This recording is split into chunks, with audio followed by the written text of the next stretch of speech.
जय श्री कृष्ण। नमस्कार दोस्तों, स्वागत है आप सभी का हमारे चैनल भक्ति ज्ञान में। दोस्तों, आज मैं आपको भक्त और भगवान की एक सच्ची कहानी सुना रहा हूँ। दोस्तों, ईश्वर है या नहीं, इस विषय पर आज भी तर्क वितर्क होते रहते हैं। जो मानते हैं कि ईश्वर है, उनके लिए उनका निराकार रूप ही उतना ही महत्व रखता है जितना कि ईश्वर का साकार रूप। इसलिए ईश्वर को हर हाल में मानने वालों को आस्तिक और उन्हें न मानने वाले को नास्तिक कहते हैं। ऐसे ही कुछ आस्तिक भक्तों का मत है कि जब कभी हम विपदा में होते हैं तो ईश्वर हमारी सहायता जरूर करने आते हैं।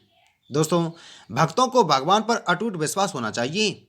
ऐसी ही एक कहानी आज मैं आपको सुना रहा हूँ, जिसके द्वारा आपको पता चलेगा कि भक्त और भगवान का रिश्ता कितना अटूट होता है। हमारे देश में साक्षी गोपाल नामक एक मंदिर है। एक बार दो ब्राह्मण वृंदावन की यात्रा पर निकले, जिनमें से एक वृद्ध था और दूसरा जवान था। यात्रा काफी लंबी और कठिन थी, जिस कारण उन दोनों यात्रियों को यात्रा करने में कई कष्टों का सामना करना पड़ा। उस समय रेलगाड़ियों की भी सुविधा उपलब्ध नहीं थी। वृद्ध व्यक्ति ब्राह्मण युवक का अत्यंत कृतज्ञ था, क्योंकि उसने यात्रा के दौरान वृद्ध व्यक्ति की सहायता की थी। वृंदावन पहुंचकर उस वृद्ध व्यक्ति ने कहा, हे युवक, तुमने मेरी अत्यधिक सेवा की है। मैं तुम्हारा अत्यंत कृतज्ञ हूँ। मैं चाहता हूँ कि तुम्हारी इस सेवा के बदले में मैं तुम्हें कुछ पुरस्कार दूं। उस ब्राह्मण युवक ने इससे कुछ भी लेने से इनकार कर दिया, पर वृद्ध व्यक्ति हट करने लगा। फिर उस वृद्ध व्यक्ति ने अपनी जवान पुत्री का विवाह उस ब्राह्मण युवक से करने का वचन दिया। ब्राह्मण युवक ने वृद्ध व्यक्ति को समझाया कि ऐसा नहीं हो सकता, क्योंकि आप बहुत अमीर हैं और मैं तो बहुत ही गरीब हूँ। यह वार्तालाप मंदिर में भगवान गोपाल कृष्ण के शिव विग्रह समक्ष हो रहा था, लेकिन वृद्ध व्यक्ति अपनी हट पर अड़ा रहा और फिर कुछ दिन तक वृंदावन रहने के बाद दोनों घर लौट आए। वृद्ध व्यक्ति ने सारी बातें घर पर आकर बताई कि उसने अपनी बेटी का विवाह एक ब्राह्मण से तय कर दिया है, पर पत्नी को यह सब मंजूर नहीं था। उस वृद्ध पुरुष की पत्नी ने कहा, यदि आप मेरी पुत्री का विवाह उस युवक से करेंगी तो मैं आत्महत्या कर लूंगी। कुछ समय व्यतीत होने के बाद ब्राह्मण युवक को यह चिंता थी कि वृद्ध अपने वचन को पूरा करेगा या नहीं। फिर ब्राह्मण युवक से रहा ना गया और उसने वृद्ध पुरुष को उसका वचन याद करवाया। वह वृद्ध पुरुष मौन रहा और उसे डर था कि वह अपनी बेटी का विवाह इससे करवाता है तो उसकी पत्नी अपनी जान दे देगी, और वृद्ध पुरुष ने कोई उत्तर न दिया। तब ब्राह्मण युवक ने उसे उसका वचन दिया हुआ याद करवाया, और तभी वृद्ध पुरुष के बेटे ने उस ब्राह्मण युवक को यूं कहकर घर से निकाल दिया कि तुम झूठ बोल रहे हो और तुम मेरे पिता को लूटने के लिए आए हो। फिर ब्राह्मण युवक ने उसके पिता द्वारा दिया वचन याद करवाया। फिर ब्राह्मण युवक ने कहा कि यह सारे वचन तुम्हारे पिताजी ने श्री विग्रह के सामने दिए थे।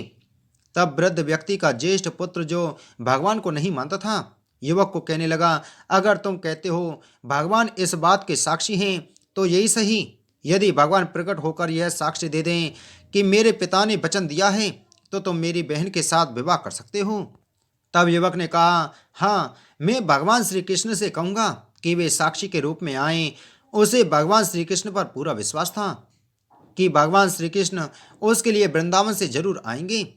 फिर अचानक वृंदावन के मंदिर की मूर्ति से आवाज सुनाई दी कि मैं तुम्हारे साथ कैसे चल सकता हूँ, मैं तो मात्र एक मूर्ति हूँ। तब उस युवक ने कहा कि अगर मूर्ति बात कर सकती है तो साथ भी चल सकती है। तब भगवान श्री कृष्ण ने युवक के समक्ष एक शर्त रख दी कि तुम मुझे किसी भी दिशा में ले जाना, मगर तुम पीछे पलटकर नहीं देखोगे। तुम सिर्फ मेरे नुपुरों की ध्वनि से यह जान सकोगे कि मैं तुम्हारे पीछे आ रहा हूँ। युवक ने उनकी बात मान ली और वह वृंदावन से चल पड़े, और जिस नगर में जाना था वहां पहुंचने के बाद युवक को नुपुरों की ध्वनि आना बंद हो गई, और युवक ने धैर्य न धारण कर सकने के कारण पीछे मुड़कर देख लिया और मूर्ति वहीं पर स्थिर खड़ी रही। अब मूर्ति आगे नहीं चल सकती थी, क्योंकि युवक ने पीछे मुड़कर देख लिया था। वह युवक दौड़कर नगर पहुंचा और सब लोगों को इकट्ठा करके कहने लगा कि देखो, भगवान श्री कृष्ण साक्षी रूप में आए हैं। लोग स्तंभित थे कि इतनी बड़ी मूर्ति इतनी दूरी से चलकर कैसे आई है। उन्होंने शिव विग्रह के सम्मान के उस स्थल पर एक मंदिर बनवा दिया, और आज भी लोग इस मंदिर में साक्षी गोपाल की पूजा करते हैं। तो दोस्तों, आपको इस कहानी से पता चला होगा कि अगर भगवान पर पूरा विश्वास हो तो भगवान कहीं भी जा सकते हैं, आपके लिए कहीं पर भी आ सकते हैं। भक्त और भगवान का रिश्ता ऐसा ही अटूट होना चाहिए। तो उम्मीद है दोस्तों आपको कहानी अच्छी लगी होगी। तो वीडियो को लाइक करें, वीडियो को ज़्यादा से ज़्यादा शेयर करें। अगर आप हमारे चैनल पर पहली बार आए हैं तो चैनल को सब्सक्राइब कर बगल में घंटी के बटन को जरूर दबाएं। जय श्री कृष्ण।